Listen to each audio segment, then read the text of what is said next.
Steve materialized once again. In front of him was a rather expensively decorated yet otherwise unremarkable hallway wall.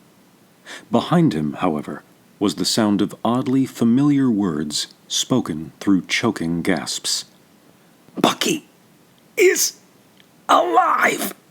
Steve spun around, surprised he had been transported so close to the action at hand. "What?" Steve said simultaneously with his 2012 self.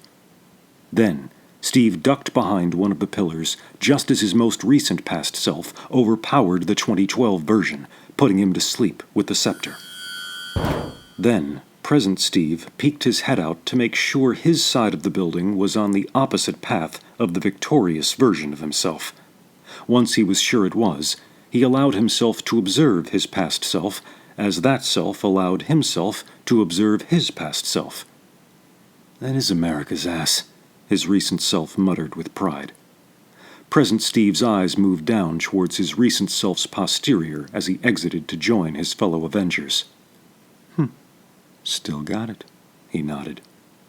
He stepped out from behind the pillar and walked over to his unconscious 2012 self.